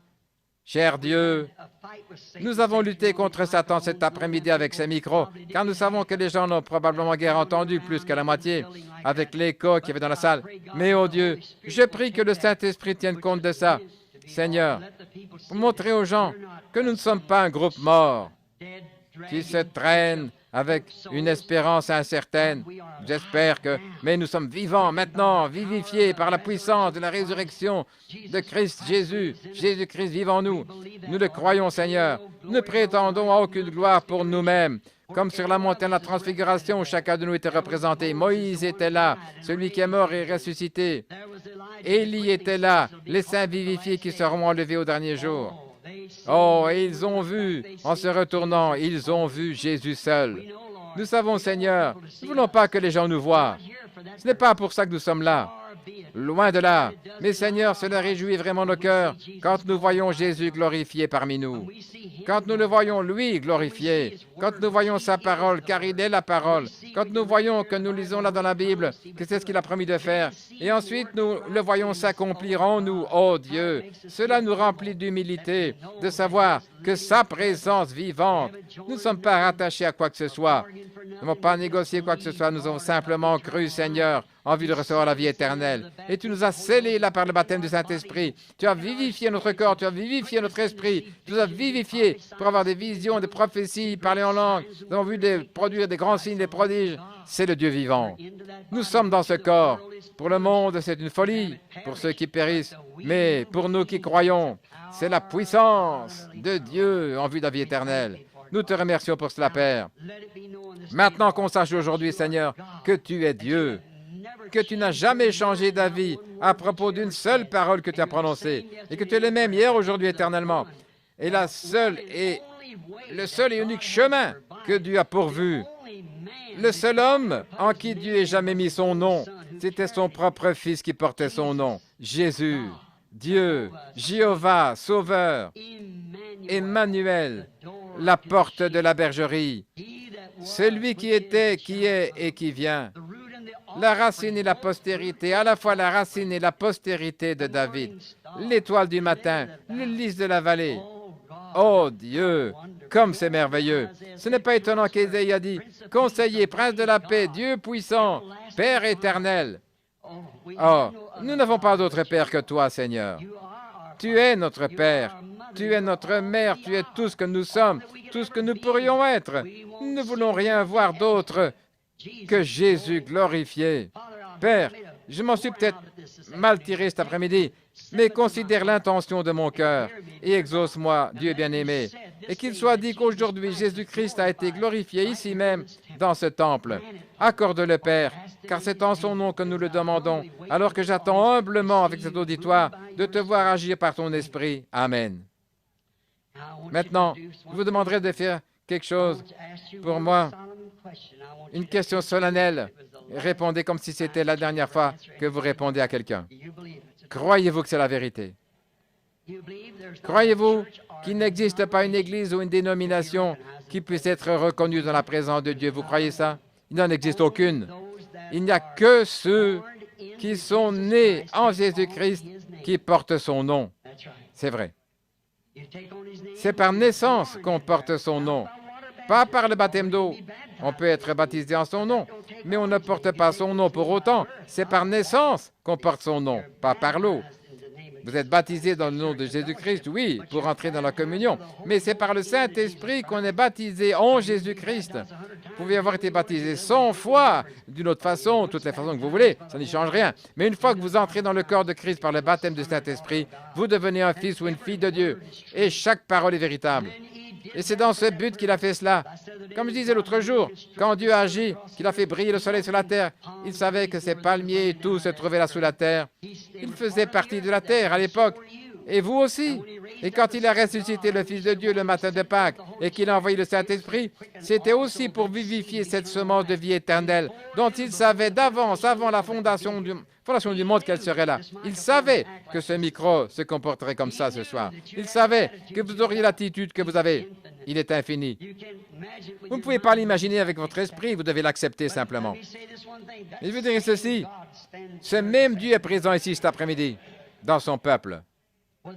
Que vous soyez méthodiste, baptiste, pentecôtiste ou quoi que ce soit, ne mettez pas votre confiance dans une organisation, parce qu'on ne peut pas être une organisation.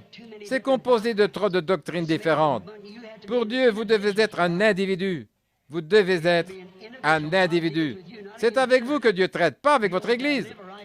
Vous devez vivre une vie correcte dans votre Église ou l'Assemblée où vous rendez votre culte. Vous devez vivre une vie comme il convient. Mais vous voyez, ils mettent en place des credos et tout. Vous ne pouvez même pas franchir leur porte si vous ne croyez pas ça. Donc comment Dieu pourrait-il entrer alors que sa parole se manifeste constamment? Comment est-ce que Luther aurait su ce qu'il en était du baptême et de la restauration de l'esprit à l'époque où il a vécu? Le plan n'avait pas encore poussé jusqu'à arriver là. Wesley non plus ne savait pas. Et les pentecôtistes ne savent pas non plus ce qu'il est en train de faire aujourd'hui. C'est pareil. Ça continue à pousser et vous n'y êtes plus, c'est vrai. Et ça a été le cas dans tous les âges. Et j'ai pu le prouver par la Bible. Souvenez-vous, l'âge du blé. Aucune organisation ne s'est élevée depuis le pentecôtisme. C'est pas possible. Ça passe de la balle dans le blé. Il ne reste rien d'autre que le grain. 15 années. D'habitude, au bout de 3 ans, ils ont fait une organisation à partir de chaque réveil. Demandez à n'importe quel historien. Mais il n'y a pas d'organisation après ceci. Ils ont essayé de monter un mouvement de la pluie de l'arrière-saison, mais voyez-vous ce que c'est devenu? C'est le blé maintenant. Oui. Il n'y a plus de porteur, c'est le grain proprement dit. Christ est parmi son peuple. Vous le croyez? On va commencer de ce côté-ci en bas. Je ne peux pas désigner des gens de ce côté-là, vu le nombre.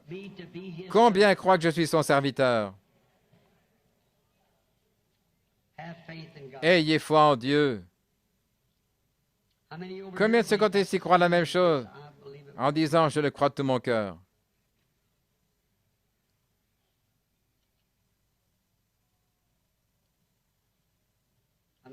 Que le Seigneur Dieu nous accorde maintenant de faire voir cette puissance vivifiante. C'est quelque chose, une preuve irréfutable qui le montre.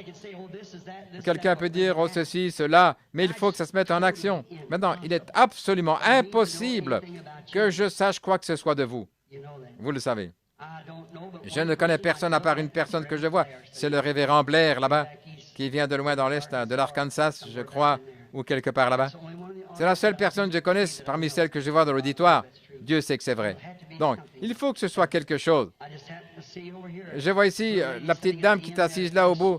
Vous avez un problème spirituel au sujet duquel vous êtes en train de prier. Croyez-vous que Dieu va arranger ce problème spirituel pour vous? Qu'il va arranger ça? Très bien. Posez la main sur l'autre dame qui est assise à côté de vous parce qu'elle a un problème d'estomac pour lequel elle prie. C'est vrai, sœur? Levez la main si c'est vrai. Je ne vous connais pas. Je ne vous ai jamais vu. 2 jeunes filles de couleur. Qu'est-ce que c'est? N'est-ce pas exactement ce qu'il a dit qu'il allait faire? Exactement. Il y a une dame assise qui regarde ce côté. Elle me regarde, elle a un problème de cœur. Croyez-vous que Dieu va guérir votre problème cardiaque? Vous étiez assise là en train de dire en prière, j'aimerais tellement que ce soit pour moi. Est-ce que c'est vrai? Faites signe de la main. Comment? Croyez simplement, c'est tout ce qu'il y a. Voici une dame ici. Elle est sur le point de mourir si elle n'est pas guérie. Elle a un cancer. Croyez-vous que Dieu va guérir ce cancer? Oui. Vous le croyez? Vu que vous avez mis un moment à lever la main, croyez-vous que Dieu peut me dire qui vous êtes? Madame Gunn, si c'est exact, faites un signe de la main. Oui. Rentrez chez vous, Jésus-Christ va vous rétablir. Si vous pouvez croire, tout est possible. Cela a frappé la dame assise là, avec un chapeau foncé qui me regarde. Elle aussi, elle a un cancer. Croyez-vous que Dieu va vous guérir? Vous le croyez de tout votre cœur? Je parle à Madame Miller. Vous croyez ça? Je ne connais pas cette femme, je ne l'ai jamais vue de ma vie. Et Dieu du ciel sait que c'est vrai. Amen. Si vous pouvez croire, une dame de couleur assise là au bout, elle avait la tête baissée, en train de méditer à propos d'un être bien-aimé, pour qui elle prie. Elle est venue, en fait, pour qu'on prie pour lui. Non, il n'est pas ici, c'est son mari. C'est juste. Il n'est pas ici, il est à la maison.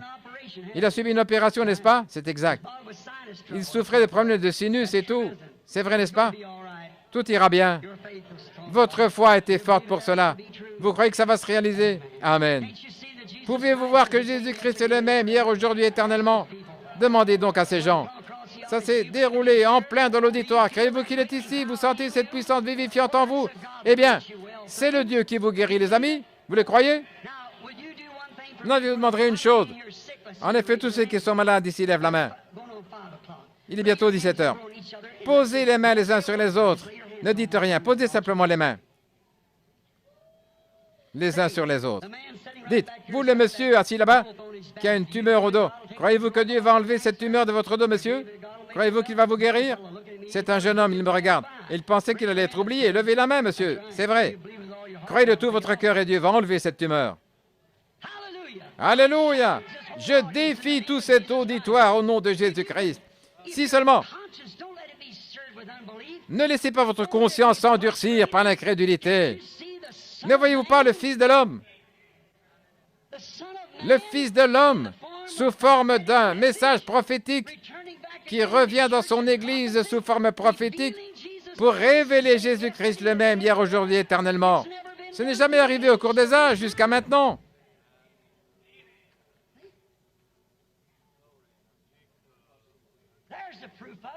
Voilà la preuve. Qu'est-ce que l'Église? Comment est-ce qu'on y entre? Quand vous y êtes, tout ce que Jésus-Christ était, vous l'êtes. Au point d'être un fils et une fille de Dieu. Il est devenu vous, afin que vous deveniez lui. En fait, ce qu'il y a, c'est que vous avez peur de l'utiliser. Et vous ne voulez pas coopérer avec sa parole. Ça ne servira à rien, peu importe ce que vous faites. Si vous n'entrez pas entièrement dans cette parole, ça ne marchera pas. Qui peut m'accuser de quelque chose qu'il a dit et promis et qui ne se soit pas réalisé? Alors ne me parlez pas de votre dénomination, ça ne marchera pas. Alléluia! Je sais qu'il est ici. Je suis absolument certain qu'il est ici. Je sais qu'il y a maintenant assez de puissance vivifiante dans l'Église pour guérir chaque personne qui se trouve ici. Pouvez-vous le croire? Alors, vous croyez dans la prière pour les malades? Vous croyez, Jésus a dit, s'ils imposeront les mains aux malades, ils seront guéris. Très bien. Posez les mains les uns sur les autres alors. Ne priez pas pour vous-même. Priez pour la personne à côté de vous. Il prie pour vous. Restons calmes et respectueux. Seigneur, combien je te remercie de pouvoir me tenir ici sur cette estrade et prêcher une parole qui est tellement contraire aux pensées des gens aujourd'hui, au point qu'ils la taxent d'hérésie. Ils la taxent de spiritisme, ils la taxent de mauvais esprits, comme ils l'avaient fait à l'époque Belzébul. Mais de voir que toi, ici même au milieu de cet assistant cet après-midi, tu es venu confirmer et prouver exactement ce qui a été prêché, c'est la vérité. Oh Dieu, ces gens sont ton peuple. Le diable a essayé de mettre la pagaille avec le micro, il a essayé de mettre le problème avec les pensées des gens, il a essayé de les empêcher de saisir ceci. Mais je crois qu'ils le saisiront quand même, Seigneur. Je demande qu'ils le saisissent. Je demande qu'ils le reçoivent. Accorde le Seigneur, ces croyants qui ont la puissance vivifiante. S'ils ne vivent pas jusqu'à voir ta venue, que cette puissance vivifiante les ressuscite dans les derniers jours. Fais que maintenant même cette puissance vivifiante vivifie leur foi, Seigneur, en ce qu'ils sont en train de faire. Chaque croyant a les mains posées sur un croyant. Un corps vers un corps, une puissance vers une puissance. Et c'est la puissance de Dieu par un fils de Dieu ou une fille de Dieu, par le Fils de Dieu.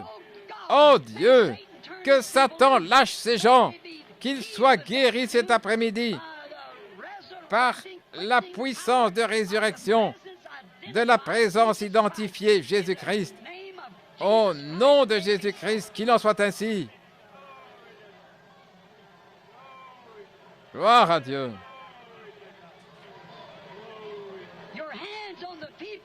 Vos mains sur les gens, la puissance vivifiante. Si vous avez été vivifié, est-ce que vous êtes arrivé à la vie? Est-ce que Christ est devenu réel pour vous? Est-ce que la puissance de Dieu a été manifestée? Êtes-vous dans cette église, l'église que Dieu a pourvue? Comment est-ce que vous y êtes? Comment savez-vous que vous êtes vivifié? Toutes vos pensées, tout votre être est en Christ maintenant. Et Christ est au milieu des gens. Il prouve qu'il est vivant. Il prouve qu'il est ici au jour de Sodome. Alors que les mains de ces gens, dont la vie a été transformée, de filles des rues, d'ivrognes, de prostituées qui font le trottoir en de véritables saints de Dieu, authentiques, vivifiés, leurs mains sont posées sur vous. Ils sont dans l'Église par le baptême du Saint-Esprit. La même puissance qui était sur les eaux d'Élie. Cette même puissance est posée sur votre épaule, sur vos mains, sur votre tête. Cette même puissance vivifiante, alors qu'il est présent ici en train de prouver qu'il est vivant, revenu d'entre les morts. Qu'il montre qu'il est vivant en faisant les mêmes choses qu'il faisait. Qu'il prouve que c'est la vérité. Amen. Pouvez-vous croire en lui maintenant? Pouvez-vous croire que ses mains sont posées sur vous sont les mains divines? Pouvez-vous croire que cet esprit qui nous vivifie maintenant, qui nous fait faire ces choses qui sont folles aux yeux du monde, croyez-vous que c'est sa puissance vivifiante? Croyez-vous que vous êtes dans son Église? Dans ce cas, si vous croyez que ces mains posées sur vous sont des mains saintes commandées par Dieu, alors je vous ordonne au nom de Jésus-Christ de vous lever et d'accepter votre guérison, tous ceux qui étaient malades.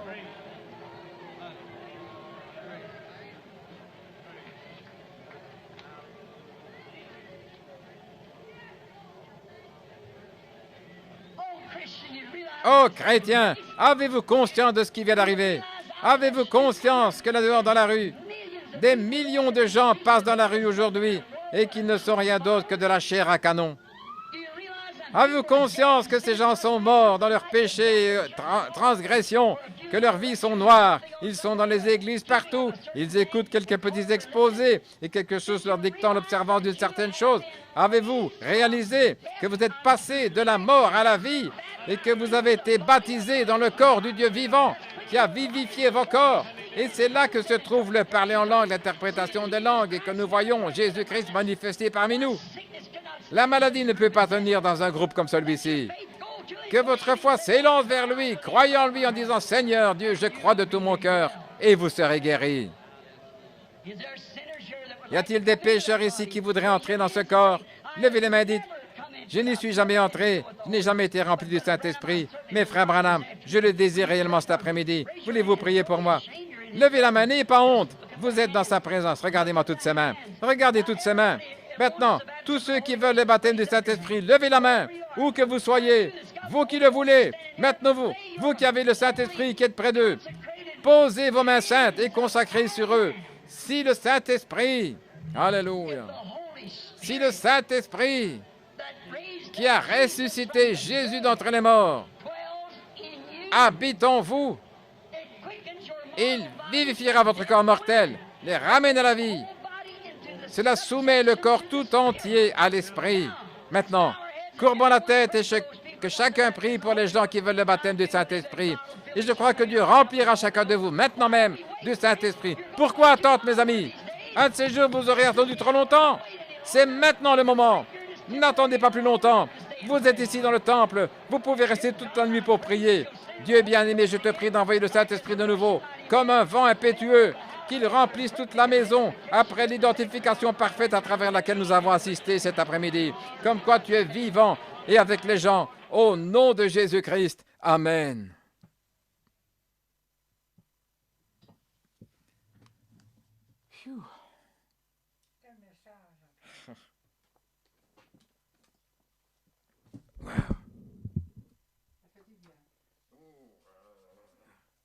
Quel message, hein?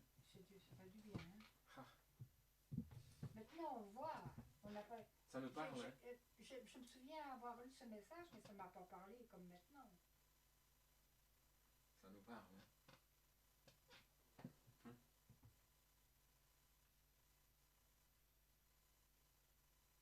Ah, il y en a qui ne voient pas. Hein? C'est fort, hein, tout ce qu'il dit, hein? Oh là là.